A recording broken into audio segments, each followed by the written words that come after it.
Hello everyone, thanks for coming to the seminar series today. It's my great pleasure to have Ruihua as our speaker today. Ruihua currently is a postdoc at Berkeley. Previously, he was a PhD student at Harvard, and importantly, we were roommates for 1 year. During that year, I learned a lot from Ruihua, in particular his accurateness, his how precise he is, and so on. Over the years, Ruihua has done a lot of interesting work, ranging from quantum chaos to conformal field theories. And in recent years, he has done a lot of interesting work on the robustness of topological quantum memories. I think the topic today is also related to that. Ruihua, please go ahead. Yeah, thanks, Liu. Thank Liu Jin for the invitation and a very nice introduction. And I'm very happy to have this opportunity to share with you what I have been thinking about recently with my collaborators. So this work is done with my collaborators Zijian, Tianle, Sam, and Ehud. And many part of the essential calculation, at least for the part that I'm going to talk about today, was done by this amazing grad student, Zijian, and he's on the job market for postdoc this year, so keep an eye on him. And this is honestly still a work in progress, so any criticisms and comments are very welcome. Let me, and I have to apologize that a large part of the talk is the work is very technical, but I hope to convey the essential ideas of what kind of calculation that we actually have done. So, yeah, let me begin. So there are recently quantum computation and is getting more and more attention from all sorts of subfields of physics and chemistry. And one very promising scheme for realizing many people's dream, which is the fault-tolerant quantum computation, is through this topological quantum computation. And there are actually two different routes towards this grand goal. And the currently most popular one is to use various quantum information processors. For example, Google and IBM and many companies use superconducting qubits, and other people use ion traps, and some other people choose to use a neutral atom array. And they can prepare, for example, the surface code state, some non-abelian topological order state, and some other LDPC code states, so on and so forth. And there's another one, which historically happens to be the first one, is to use this solid state systems that host anionic excitations, to use such systems to do topological quantum computations. And for example, you can use the so-called Kitaf material, which can realize Ising topological orders to do various quantum operations.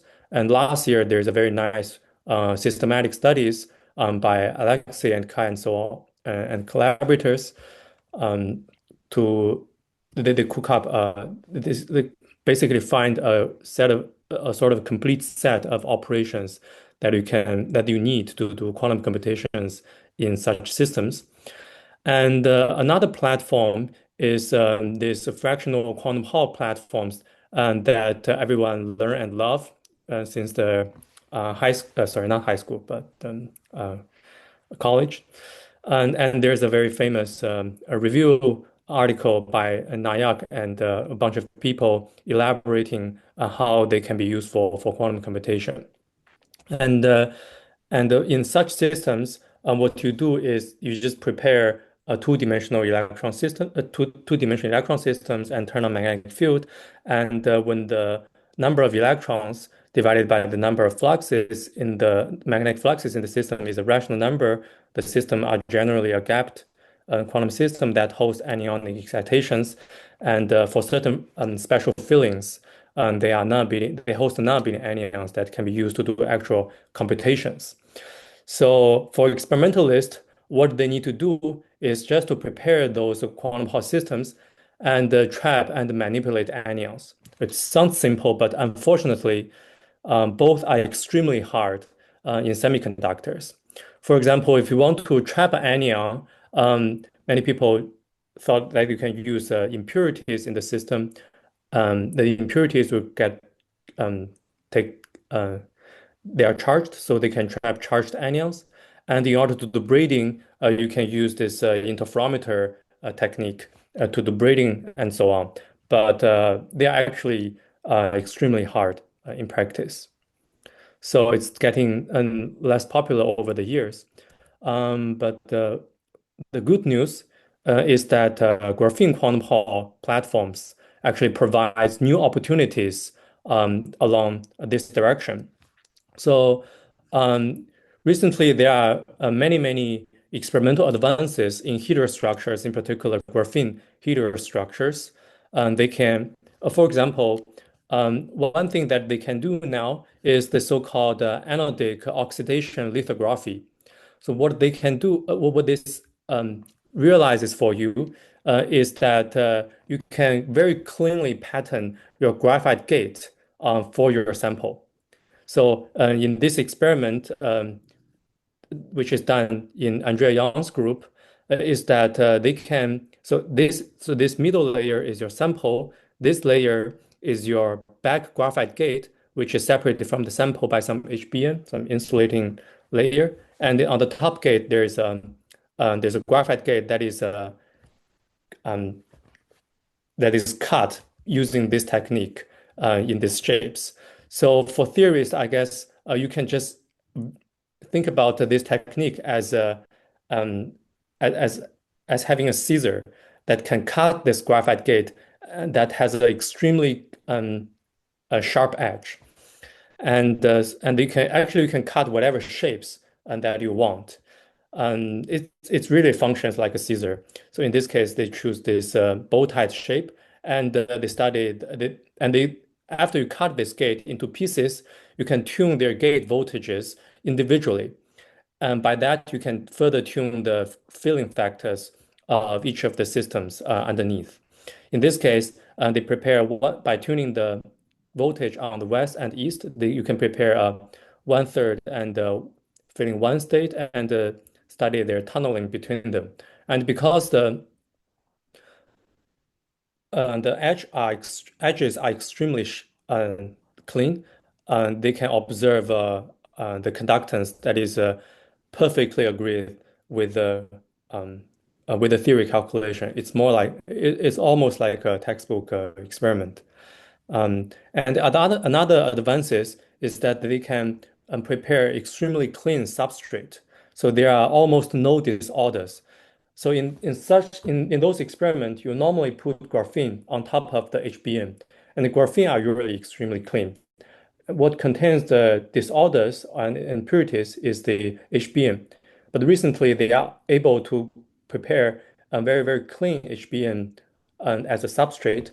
And in this experiment, which is done in Ali Yastani's group, and you can see that um, so they are using STM to images basically the impurity potential landscape uh, in their experiment, and you can see that there is almost no disorder, no impurity within this 200 nanometer times 200 nanometer sample, which is really remarkable.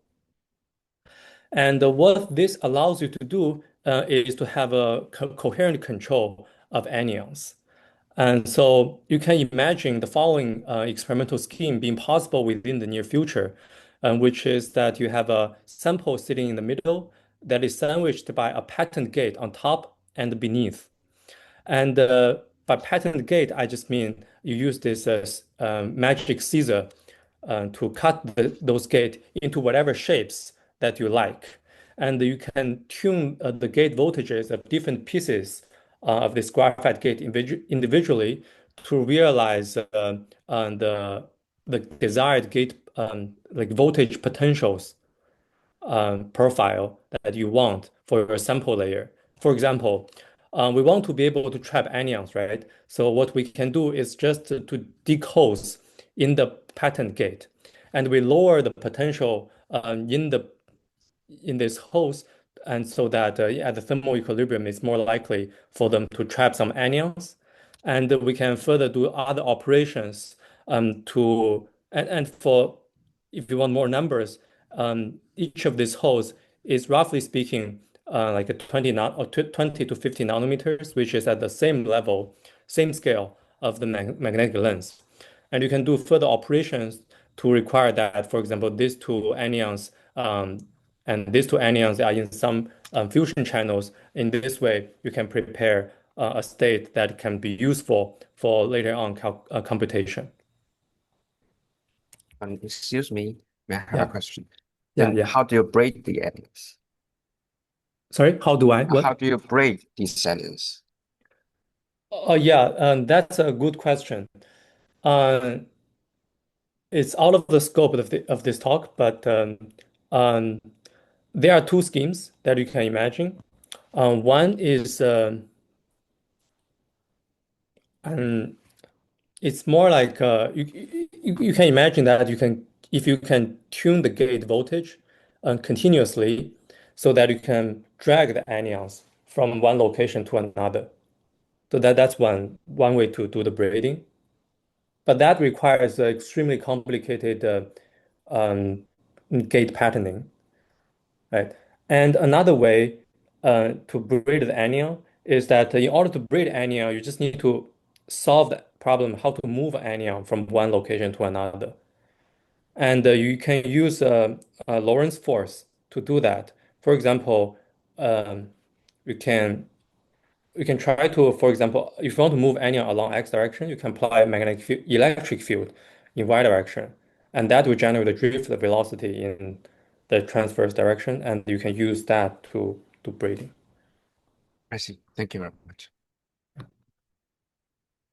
But at this stage, it sounds more like a science fiction. So I don't know what is actually possible in experiment. In the second scheme, does it only apply to charged anions? Yes, only charged anions. Mhm. And in the perfect condition, we can have coherent control of these anions, but real experiments are never perfect, and they generally faces two types of errors or imperfections. The first one is because the system is at a finite temperature, and this is the thermal noise, and they are controllable.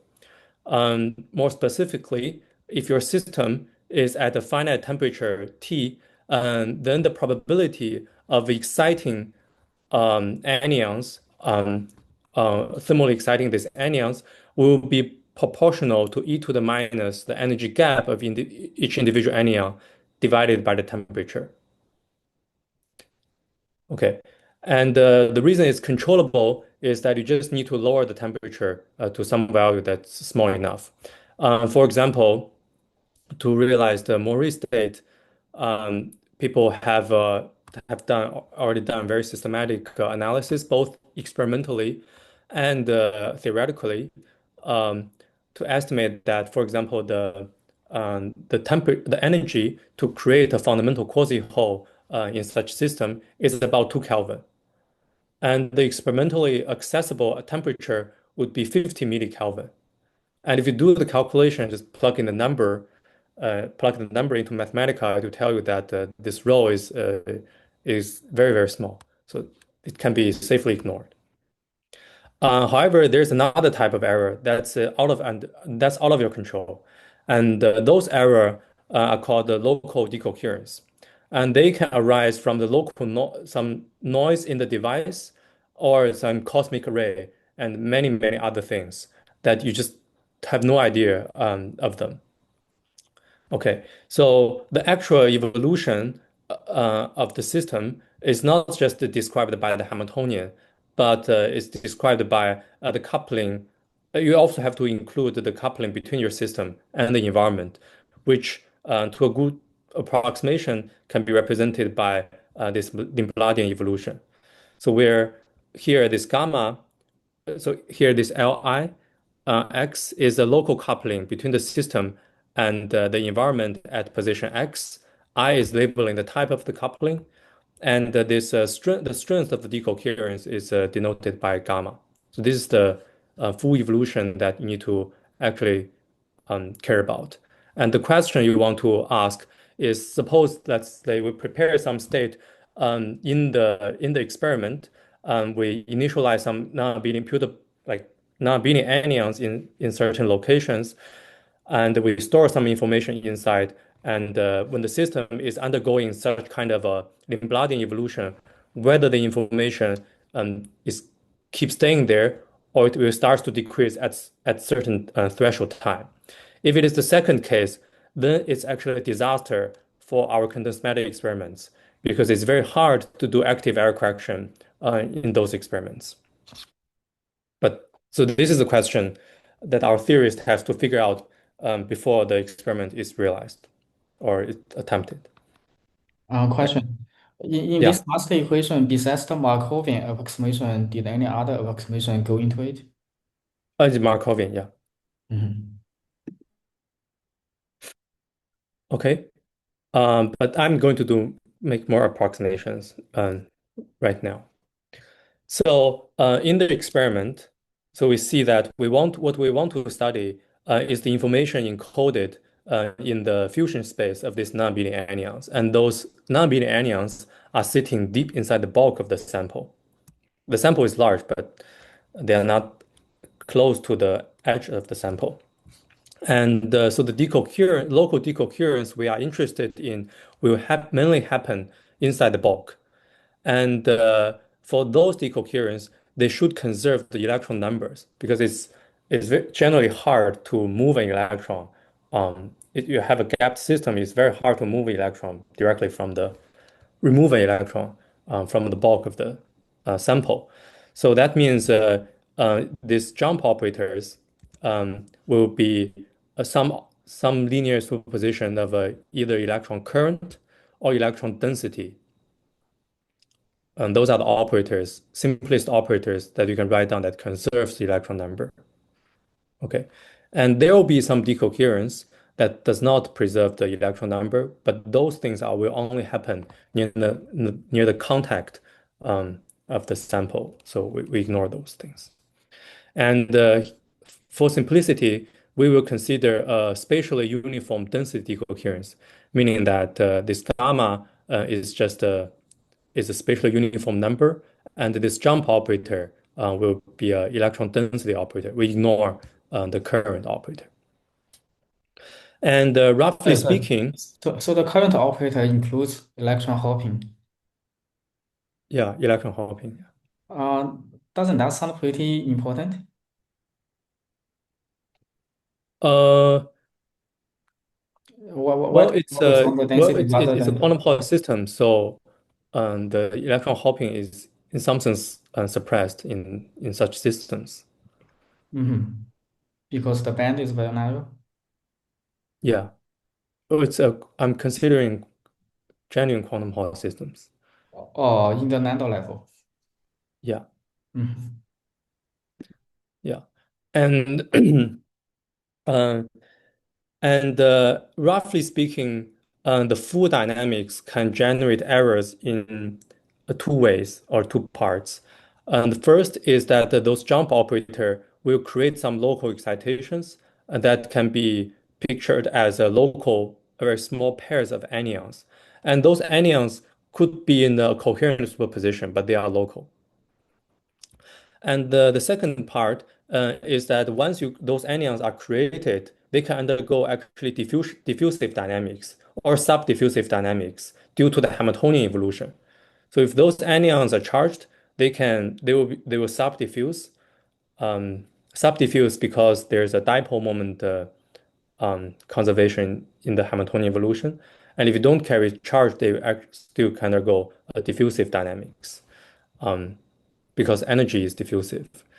Or they can diffuse if you actually use the lowest Landau level projective density operators. This is a consequence of GMP algebra. Here we kind of want to isolate the effect of the first part. So we want to focus on the first part by ignoring Hamiltonian and using the bare electron density operator instead of the lowest order level projected density operator. So this is the Hamiltonian. So this is the evolution of the state that we will try to solve. And this is approximation uh, to the true Hamiltonian evolution. Sorry, the true evolution. Okay.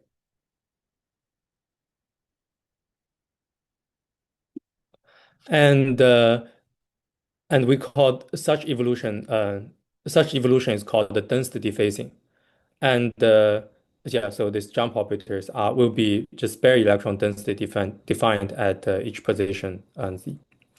And uh, there is one technical but actually important comment that I want to give to this form is that as written, this Lambdadian evolution is completely local in space. But if you do a dimension analysis, and the strength of the decoherence is controlled by gamma, and if you do a dimension analysis, you will see that dimension of this quantity gamma is proportional to length square divided by time.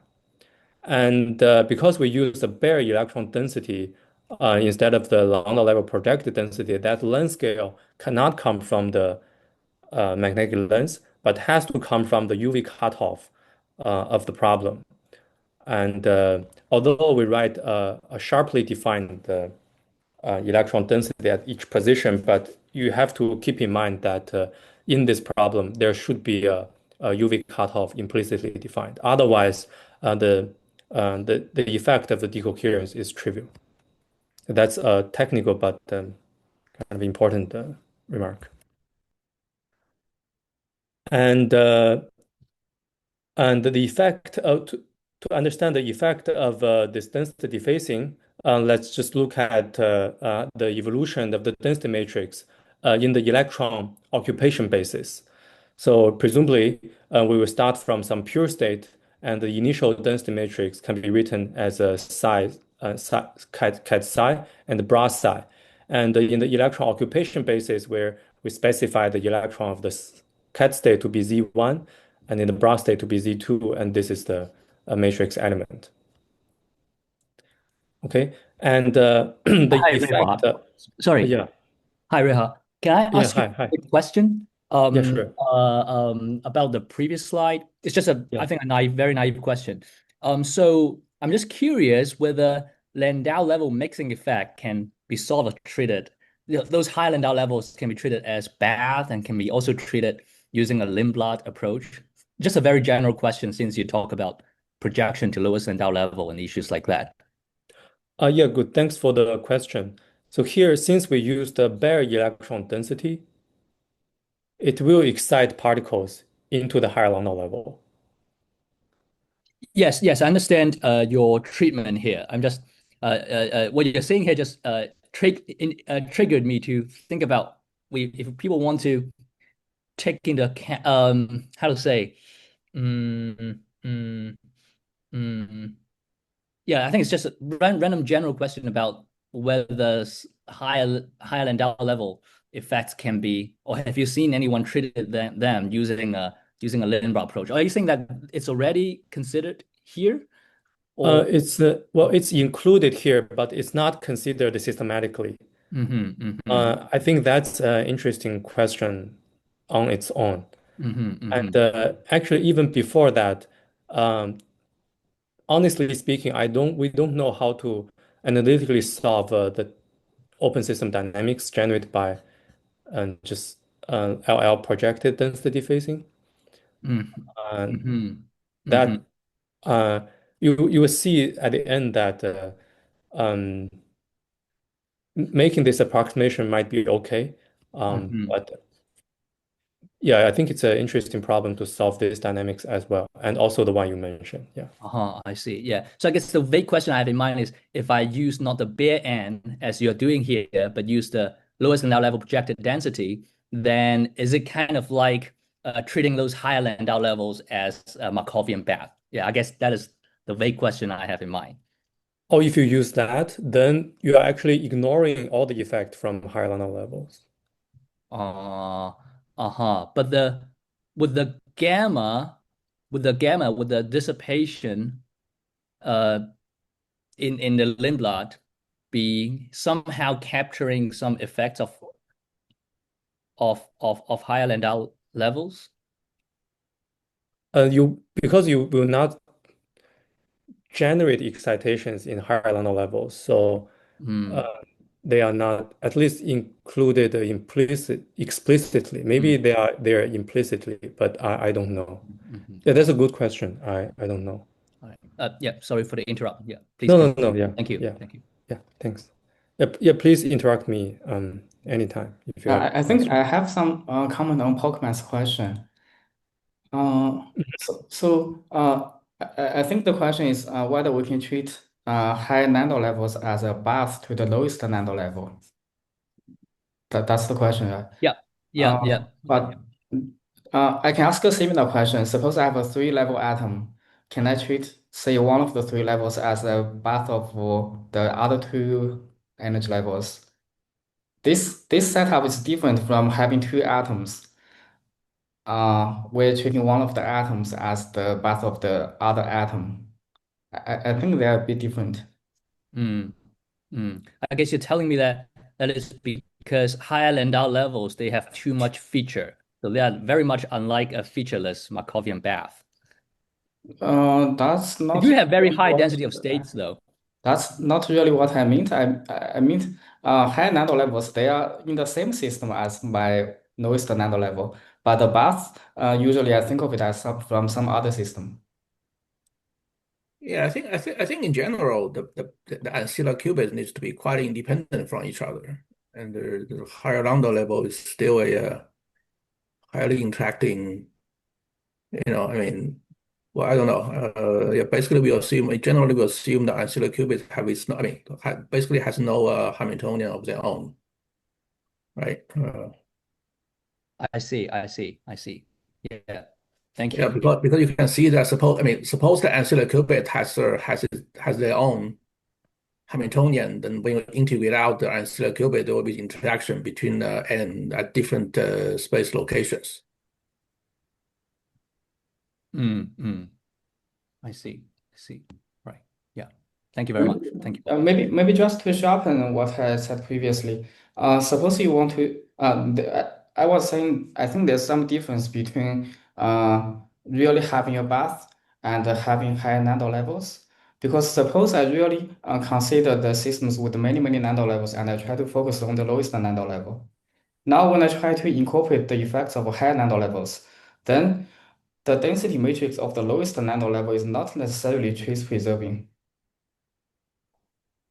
because my system can just go into the high nano levels. This is very different from having two different systems. Maybe in a more technical term, the relations between different nano levels, they form direct sum of the Hilbert spaces. But if I have two different systems, one is system, the other is bath, their Hilbert spaces are tensor product.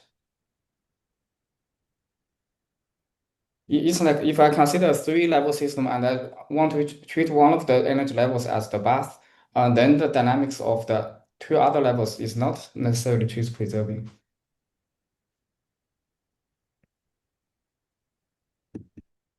Yeah. Thanks. I should let Ruihua continue with his most interesting No, no, question.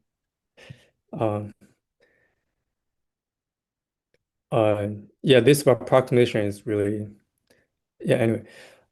So, okay, so after you turn on the density defacing, and after time t, these off-diagonal matrix elements in the electron occupation basis will all be suppressed. For example, if you just look at this guy, it will be mapped it will get multiplied by this factor, and where V takes this form. So here, N1 is measuring the electron density of this size E1, and N2 is measuring the electron density of psi Z2. So this V is like, so if you think about psi Z1 and psi Z2 as a double layer system, fictitiously, and then the effect of this V is trying to generate attraction, um, a short range attraction between them. And again, back to my comment previously, you are trying to look here for quantum Hall system. It's a system that is defined in the continuum, and this is really a delta function contact interaction. If you take that very seriously, actually the defacing will have no effect. So you have to keep a finite short distance cutoff for the decoherence to have some physical effect. But regardless of that, what physically happens in terms of this double space is the following. So at time zero, the two layers that corresponds to psi and psi bar, um, the electrons in the two layers can freely fluctuate. So they are not bind together. That means you have many, many off-diagonal matrix elements. And when the decoherence is infinite, is extremely strong, meaning that this gamma t, this parameter becomes infinity, that means the attraction between the two layers are infinitely strong. So that the electron in one layer has to be bound to the electron in the other layer. So they form tightly bound pairs. And in this case, your initial density matrix will become a completely diagonal density matrix in the electron occupation basis. That means the density matrix becomes a classical density distribution, and it cannot encode any quantum information in that case. The system becomes classical. And what we are interested in is what happens in between. Sorry, can I ask something? So it Yeah. seems like because in a quantum Hall system, the average distance between the two electrons is like a magnetic length, right? Mm-hmm. And here your n basically seems like your n is very dense, right? Because like for every space location Z, you have an independent n. So this will mean that your ancilla qubit, you have way more ancilla qubits than electrons in your system. Is that right?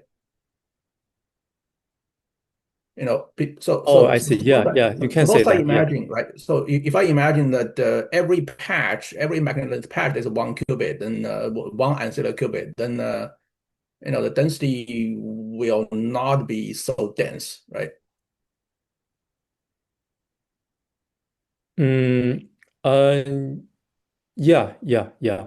And I guess I can kind of make it less dense by replacing each n.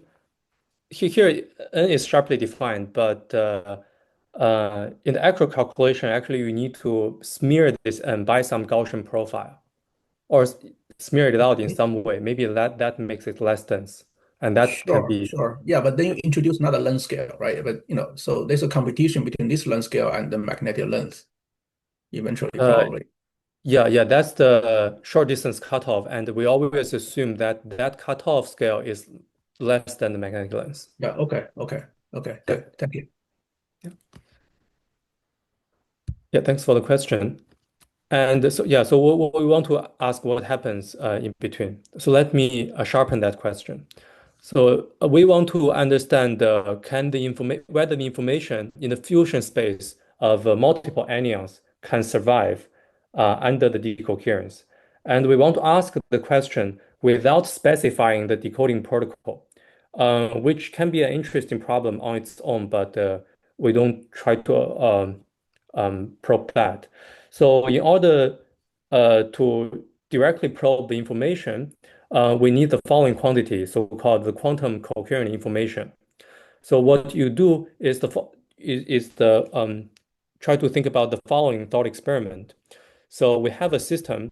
So our quantum Hall system has a wave function psi, and there are multiple anyons, and the total space. So the total the state depends on the fusion channel. Let me label it by A. And we want to maximally entangle this psi A, so the wave function of the multi-anyon wave function with at fusion channel A, um, entangle that with a reference qubit, which has some basis states that's also labeled by A. So we maximally entangle it. So in terms of the circuit, in the circuit diagram, you can draw it like this. You start with the system Q, and you maximally entangle your system and some reference, and you do some unitary that transform the system into a fractional quantum Hall state while maintaining this entanglement. And then you let the system to interact with an environment called E. So this means that the system undergoes embodied evolution in our setting. And the quantity that you want to calculate is the von Neumann entropy of the system Q minus the von Neumann entropy of the system R and Q. So once you turn on the coupling between system and environment, the entropy of the Q will increase. But it might be the case that the entropy of the total system increases by the same amount. That means your environment learns nothing from from your system. There's just some thermal and not interesting entanglement. Um, so so so you can look at the difference between SQ and SQR. So if the environment learn nothing from the system, the two quantities will increase by the same amount, and this difference stay the same as stays the same as your initial value, which is SR. And you can show that this quantity cannot increase under such time evolution. And what you want to calculate is whether this coherent quantum information as a function of time stays the initial value or it will start to decrease after a certain amount of time. Which case is this?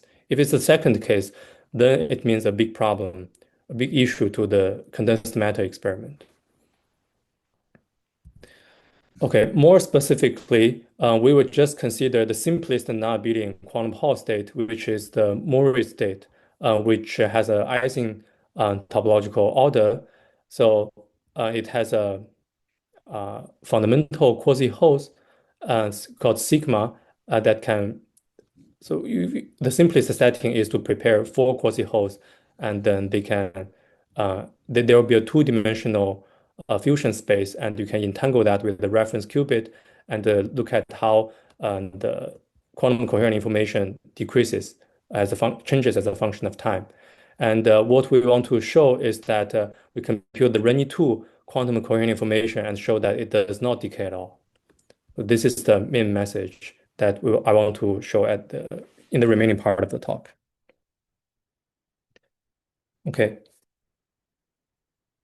So here's the outline for the rest of the talk. I will first give you a review of the Maury quantum Hall wave function, and then try to build an effective theory that helps us to understand the decoherence problem, and then try to use that effective theory to compute the Renyi 2 quantum coherent information.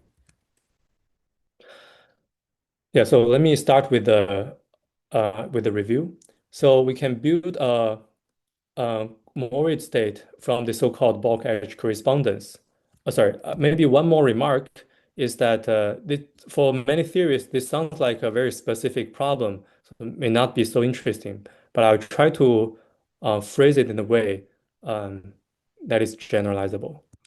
But I'm not sure whether I'll be successful. Okay, the review. So we want to build the Maury quantum state from the so-called bulk edge correspondence. So of course, the history is going to the reverse order. We first have this Maury state and then realize such correspondence. But since we understood it very well now, so let me do it in a logically more sensible way.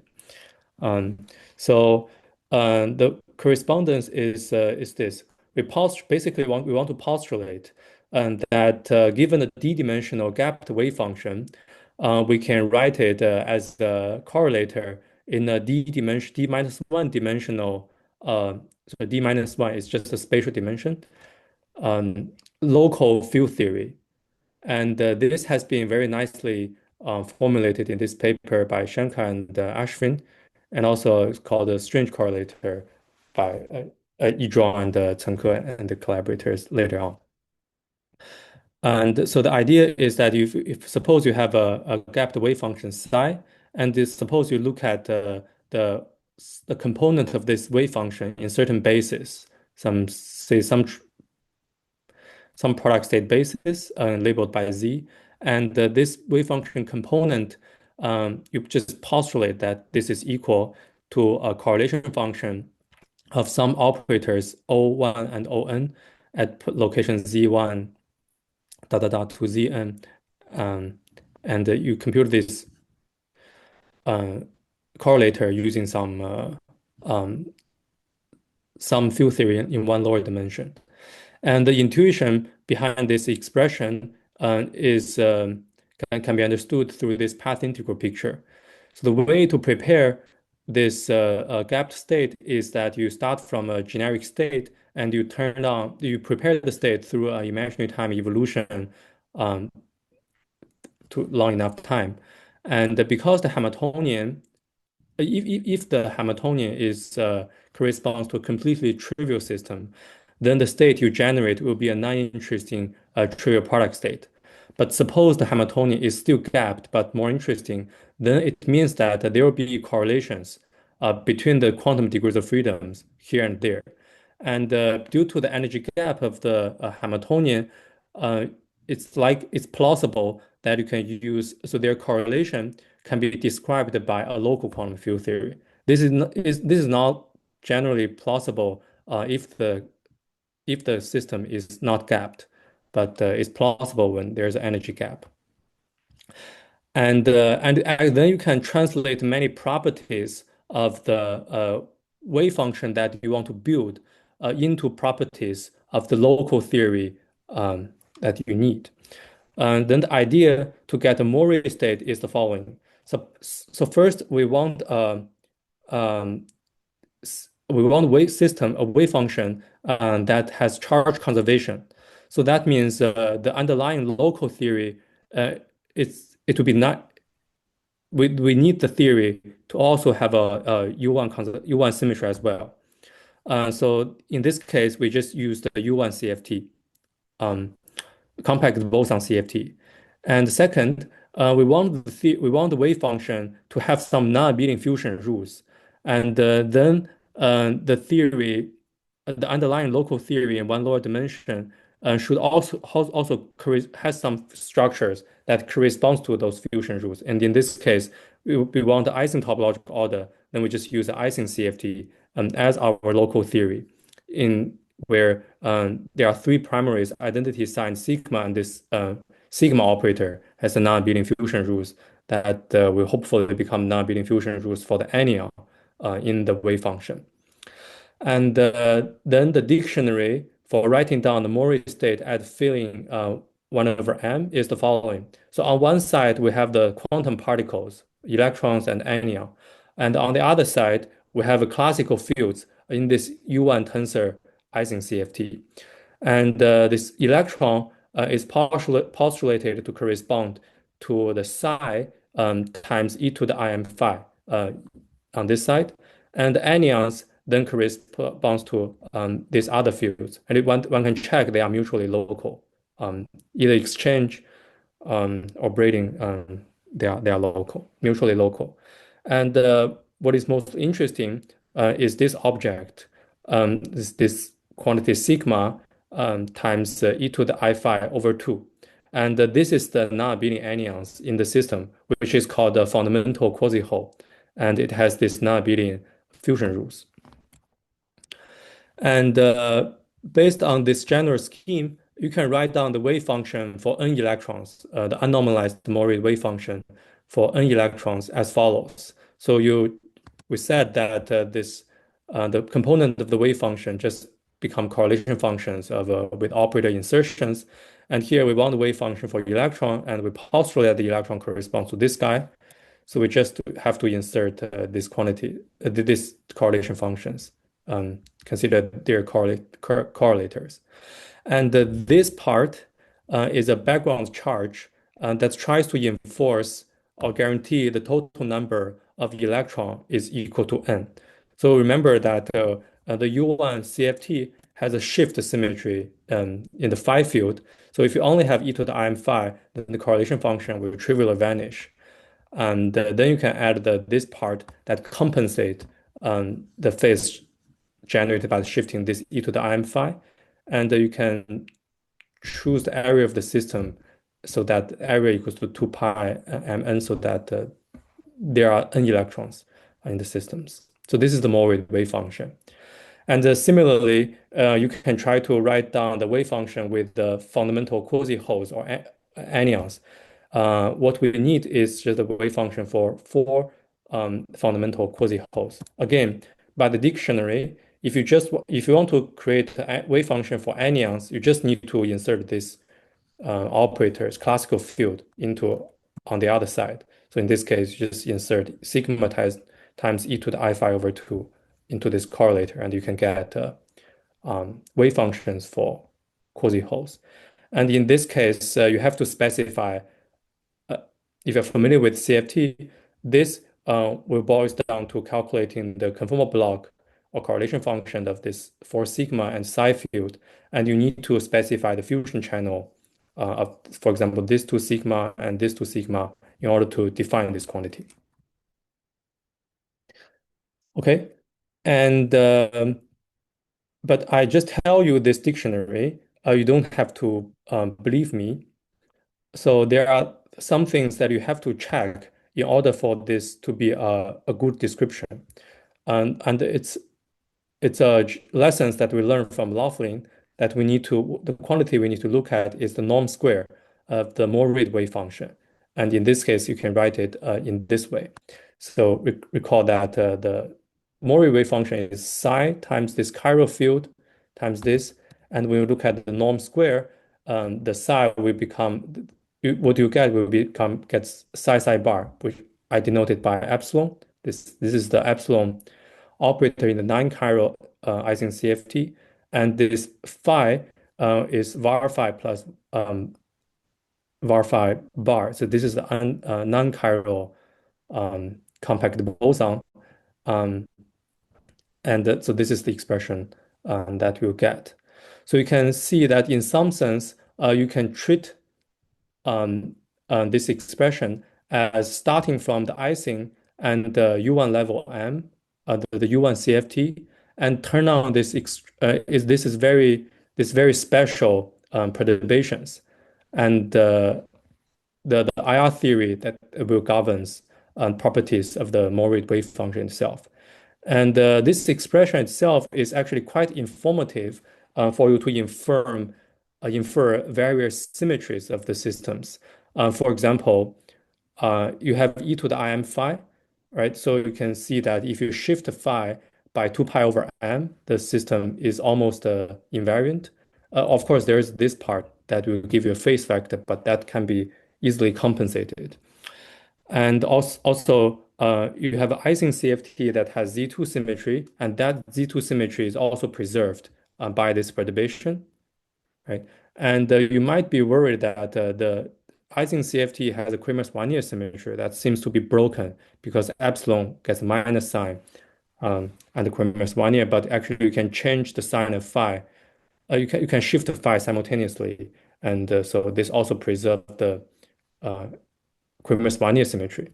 So you can infer various symmetries very easily from this expression, but it's not so informative to infer the long distance dynamics of those of the system. For example, whether the symmetries that we have mentioned are spontaneously broken in the infrared or not, whether the theory is a gapped theory or not.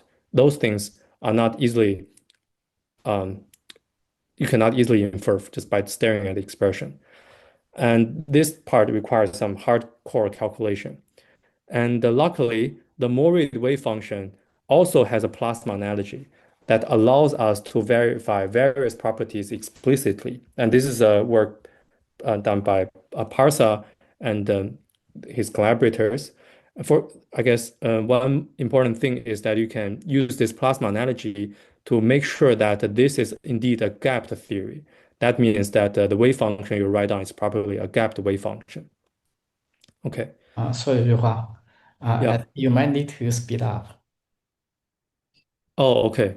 Um, oh yeah, sorry. Um, so in our problem, a large part of the analysis will also will be just be about the kinematics. And but at the end of the day, we'll need input from this plasma analogy at some point to determine the symmetry pattern, breaking patterns. Um, okay. So let me just state the problem that we want to solve and the strategy that we will follow. So the problem we want to solve is this. We start with a state with four quasi-holes psi RQ. So it's a entangled state between the system and the reference qubit. And we turn on the density phasing that suppresses the wave function in that suppresses the off-diagonal matrix element of the density matrix in the electron occupation basis. And then we want to monitor this Renyi 2 version of the quantum coherent information because the von Neumann quantity is too hard to complicate it. So we start with a simpler one, the Renyi 2 one, which is defined by just replacing the von Neumann entropy by the uh, Renyi 2 entropy. And and for to calculate this, the parent function for all such Renyi 2 quantities is this so-called purity trace of rho square, and which takes this some complicated form that you don't have to remember. Uh, and the numerator and denominator of the quantity that we eventually want to calculate corresponds to some operator insertions into this expression. So, but it's just hard to analyze this quantity in the full generality. So the strategy we would like to take to solve this problem is the following. So we want to start with a fully decohered limit where e to the minus mu, so this mu going to infinity, so e to the minus mu is zero, and we want to examine the purity at this limit. So we treat this limit as a reference point and study, for example, its symmetries, its operator content at this point, at this reference point. And then we treat the deviation from this limit as a perturbation, where the perturbative parameter is e to the minus mu, which is much less than 1. And because we already know all the operator, and then we can develop an effective theory perturbatively. And this will become relatively easier because we already know all uh, the operator content at the reference point. And then we can compute the IC via some correlation functions in this effective theory. Okay. So um, let me be quick. So we want to, let's start with the purity of the fully decohered state, which is written in this way.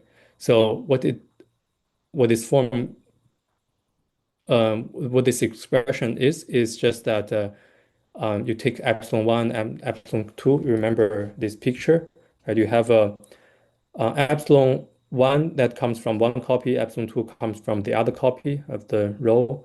And in the infinite decoherence limit, electrons in the two layers are tightly bound together. So the epsilon 1 and epsilon 2 share the same location, which I call it the Cassie here. And, so this is degrees of freedom from the Ising part, and also the degrees of freedom from the U1 part are also locked together. So that's what this phi plus means. Phi plus is the phi 1 plus phi 2. So the non-compact field boson from the uh, two layers also have to have the same location because of the infinitely strong decoherence. So this is the theory that we need to analyze now. We can treat it as a uh, theory that is the following. We start with a U1 square times Ising square CFT square because it's a trace rho square. So we have two copies of each of them. And we turn on this perturbation. And then we get this strongly coupled theory. And from the U1 sector, there will be two set of fields, phi 1 and phi 2, or you can take a linear superposition called the phi plus and phi minus and analyze their dynamics individually. In this case, phi plus will be a field that is always gapped. This is based on the plasma analogy. And phi minus will be a field that could be that is gapless in this case. So that will be the low energy that will be part of the operator content that you use to build your effective theory when you go away from the decoherence limit, fully decoherence limit. And the other sector is the Ising square sector, which under bosonization is the same as a single compact boson. And this part features two symmetries. One is the Kremers-Vanier times Kremers-Vanier symmetry, and that eventually goes back from the Kremers-Vanier symmetry of each. So you have a rho square, and you have a Kremers-Vanier for each of them. That's one symmetry. And the other symmetry is special to this infinite decoherence limit. So to see that, the other symmetry is the U1 cross U1 symmetry. To see that, you use this bosonization. Epsilon 1 times epsilon 2 after bosonization will become a derivative of phi square or derivative of the dual field square. So in either representation, you can see that epsilon 1 and epsilon 2 preserve the symmetries of the shift and winding symmetries of the compact boson. And what is surprising here is that per plasma analogy, both U1 symmetries are actually spontaneously broken in the infrared, meaning that if you compute the correlation function of Ruihua, boson, hello. Can I ask hello, something? yeah, Yeah. yeah. So right. Just want to follow the some technical details. So there are a lot of fields here, right? But the underlying symmetry of your system should just be two U1s, right? I mean, because you have strong U1, so the underlying symmetry of your system should just be U1 left and U1 right, right? I just wonder how do all these fields, fit That's into the strong U1? that U1 symmetry is the U1 symmetry of the quantum problem. But here, there's some additional kind of auxiliary UN symmetry for the fully decohered state. So it will be explicitly broken later on. Well, I mean, for the Ising square part, I guess these U1s are probably not generic because we know Not that generic, copies. not generic at all. Yeah. Yeah, yeah. So the strong U1 probably is going to be in phi 1, phi 2, right? Yeah. Okay. And So they are encoded by the. And here we have a definite particle electron number, so it's hard to see them actually. yeah, that's fine. But it seems like okay. So right. So you have like phi minus is going to be gapless. Yeah. So if I do the counting, right? The U1 you have a theta plus. That's a U1, and the theta minus, the phi minus, there are three U1s. Seems like. But here, actually, the relevant symmetry is not for them is not U1, but ZM, ZN. because you insert e to the IM phi. You cannot Yeah. shift to phi plus Right. by arbitrary amount. But yeah, I mean that's why I'm not counting phi plus. So I know the U1 for phi plus is broken by that E to 2I and phi plus, right? But still there's a theta plus, there's a theta minus and phi minus. There are still three U1s here, right? But the physical system should just have two U1s.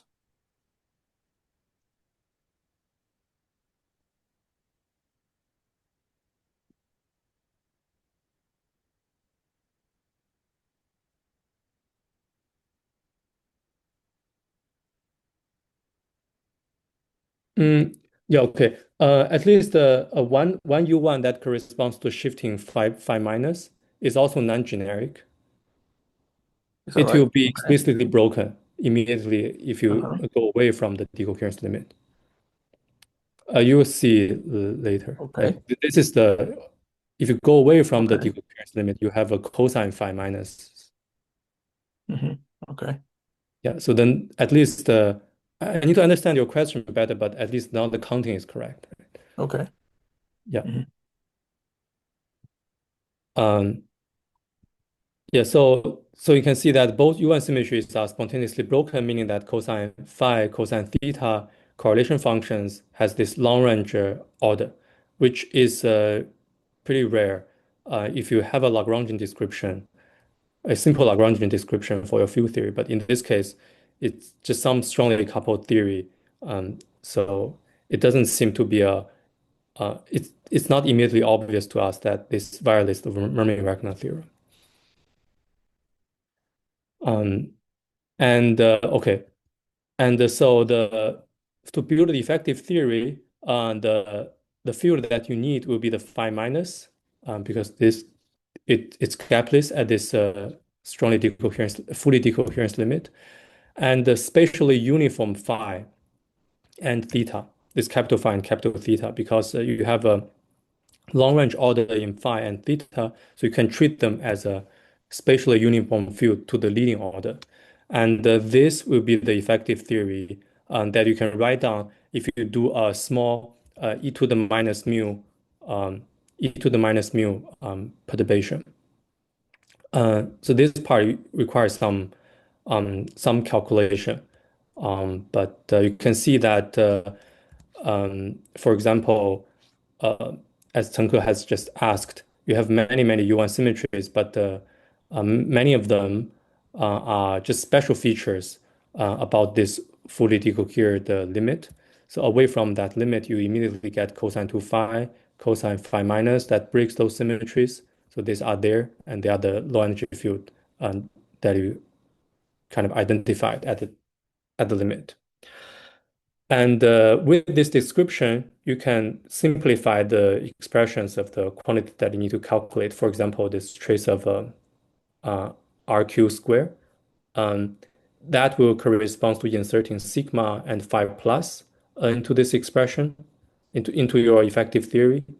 And based on the previous analysis, this phi plus is always gapped. So you can ignore it. And for the sigma 1, 2, what you can do is that you first, oh, I didn't write down the dictionary, but you can use Bostonization to replace sigma 1, 2 by the cosine phi and cosine theta field. And in this case, sigma 1, 2 will just become cosine phi. And you can just assume that it's a spatially uniform quantity operator.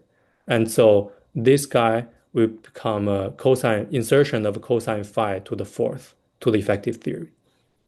And similarly, you can analyze the denominator, which is slightly more complicated, but that's the expression you finally write down. And let's do a sanity check, fully decoherence limit. In the fully decoherence limit, that you can see that this capital phi and phi minus, they are completely decoupled, right? And the theta actually never appears, so you don't have to worry about it. And then the expectation value just become you just integrate out all the possible value of a capital phi and compute the numerator and denominator separately, and you can see that it's exactly 0.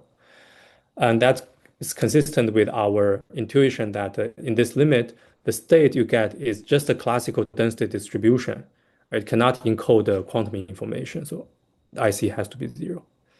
And as you slightly deviate away from this limit, to compute this quantity, what you can do is you integrate out a phi minus field, right, and write down the effective action for the capital phi itself. And what you will find is that just do second order perturbation, and you will see that you get a cosine square 2 phi term, which goes which has this coefficient that is a correlation function of phi minus in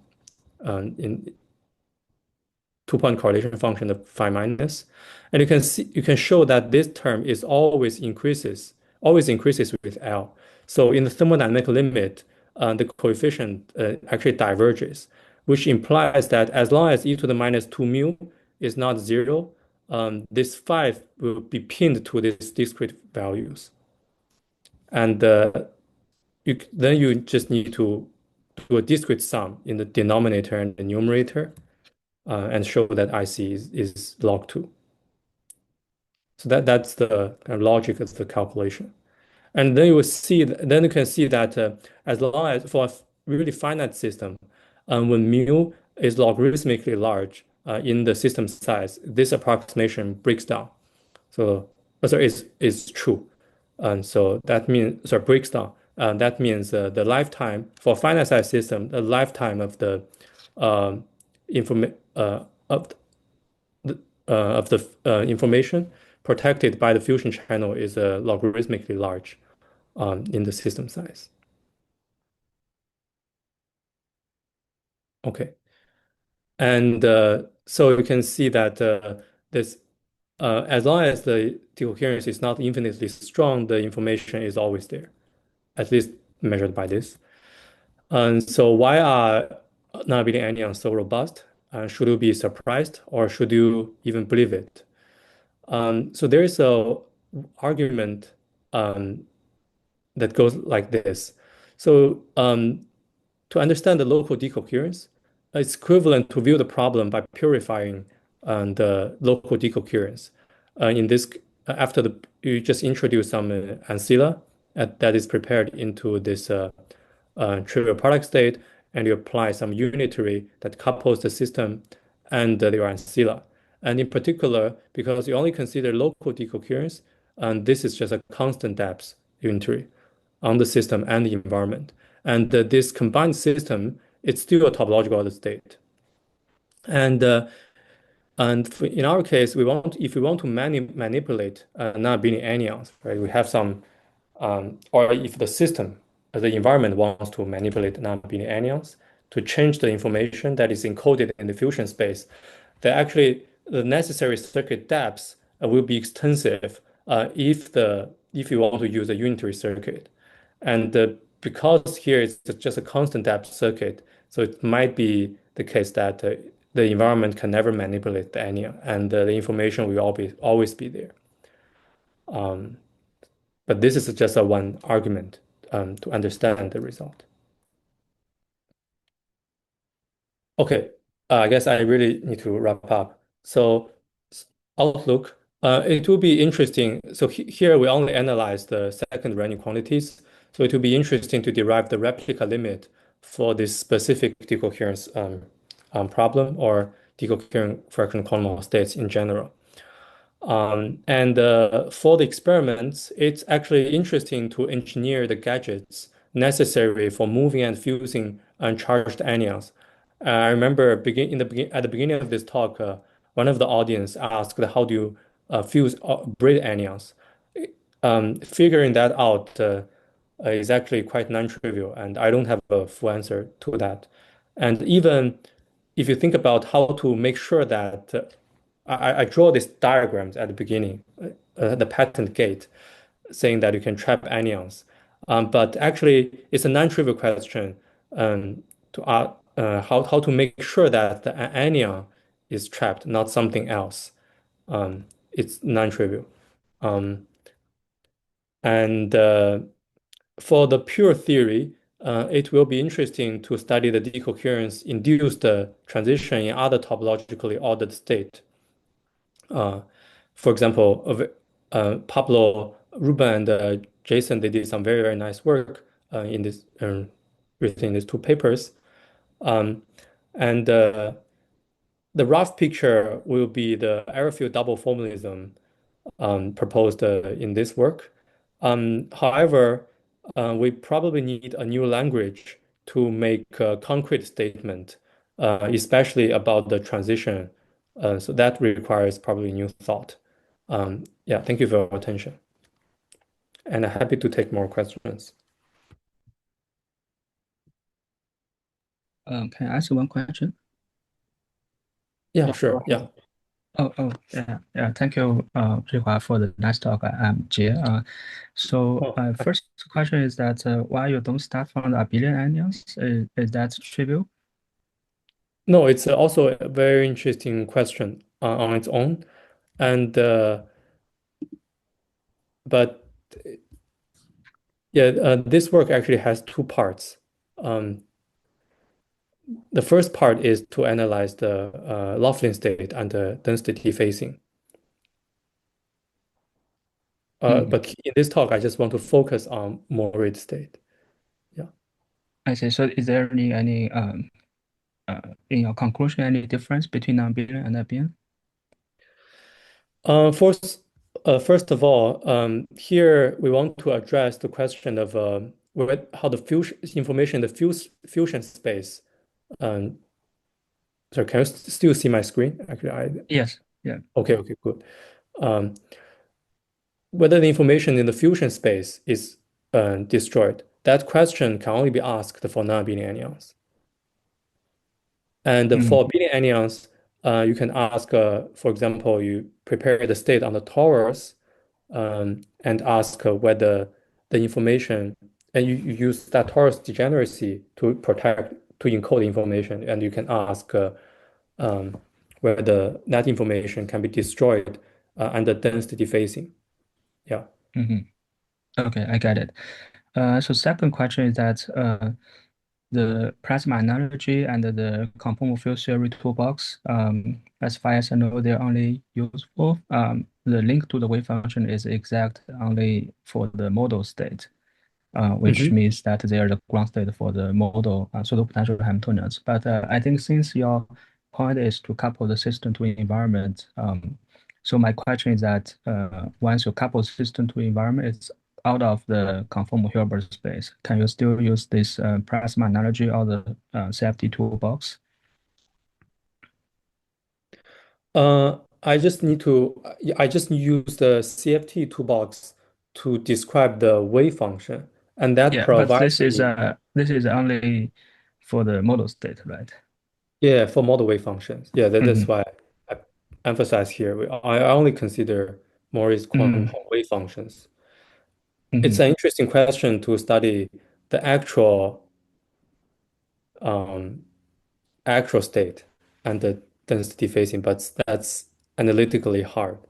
Okay, so this is out of your this current framework. Yeah, I don't have enough control on that problem. So Okay, I get it. Thank you. yeah, but one computation that one can try is to use the MRG or some other tensor network state representation of the quantum wave function. Right? There you can include various effects beyond this model wave function very easily. It's still hard to compute the von Neumann quantities, but for Renyi quantities, it's tractable. Okay, thank you. Yeah, thanks for the question. Any other questions? I do have one more. So first of all, I think my internet is probably not very stable, but thanks, Ruihua, for a very interesting talk. I have a annoying question that I think you probably receive a lot of time, which is you're talking about this quantities that can detect the coherence-induced transition, which is nonlinear in rho. Experimentalists like things linear in rho, which are observables. So do you have any comments on studying this kind of problem that use physical observables, which are linear in rho, or are there just simply no way? It's just an ill-defined question to ask in that way, using quantities that are linear in rho to detect decoherence in quantum Hall system? Yeah, thanks for the question. I do get asked a lot. So here we are.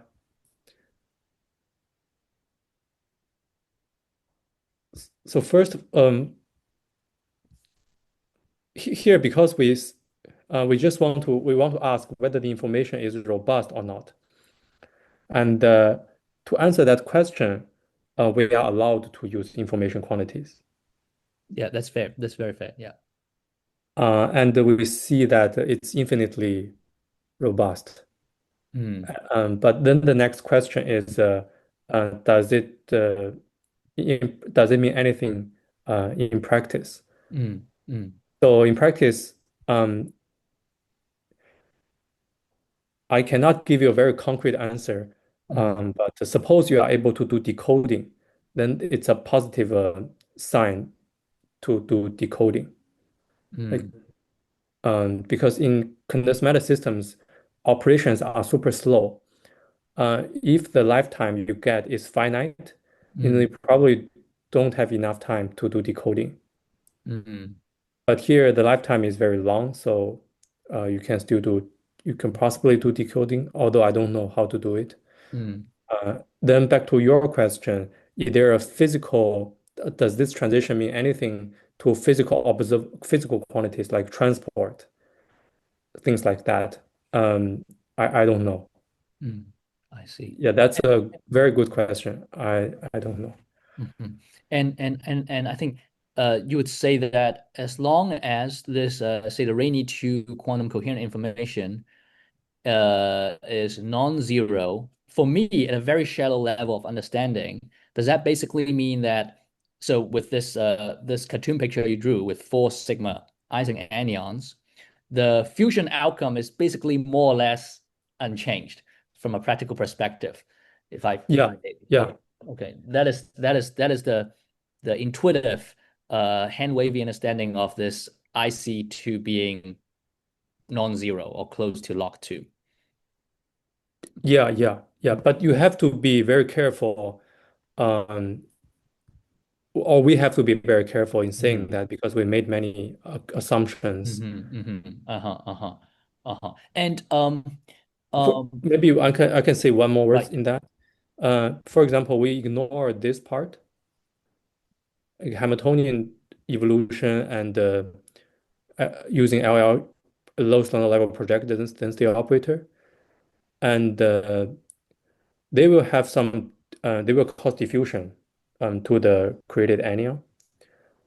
And uh, we don't have a full understanding here, so please take what I said with a grain of salt. Um, if you have a diffusion, that means that suppose your anion are far separated, then that actually introduce a length scale that will be algebraically large in your separation. But the lifetime we get is actually logarithmically large. So it might be okay, Mm-hmm. but there's still some approximations that is made um, in this result. And also, um, when you do actual computation with this for anions, those additional operations might introduce more errors that we don't consider at all here. Mm-hmm. I see. Um, yeah. Mm-hmm. Mm-hmm. So you can say that this is the um, the best that the experiment can do. Mm-hmm. Mm-hmm. Yeah. And fortunately, the best case is not this red curve, but the blue Mm-hmm. curve. Uh-huh. Uh-huh. Uh-huh. Uh-huh. That's still very helpful. So aside from Rainy 2, how about general Rainy N? I kind of feel like it's a little bit of interesting question because if from my vague memory, I think when people talk about this decoherence induced phase transition, there are some other calculations. Maybe it's from you guys and some other people where the phase there's some situations where the phase transition points happen at different places if you probe it using different Rainy N entropy, Mhm. right? So this triggered me to ask a similar question for your calculation here, where you calculate Rainy 2, but how about general Rainy N? For this particular question that we asked here, I expect if you compute a higher Renyi n quantity, like Renyi 3, Renyi 4, it will be the same. Mm-hmm, mm-hmm, But it's not clear to me whether von Neumann quantity will also be the same. mm-hmm, mm-hmm, 对，mm-hmm. due to the limit of time, maybe we need to end here. Also, I happen to have to go. Okay. Thank you very much, Ruihua, for the very nice talk and also Pokemon and others for very interesting questions. Yeah, thanks. Thanks for the questions. Right. Yeah, thank you. Bye. Thank you very much.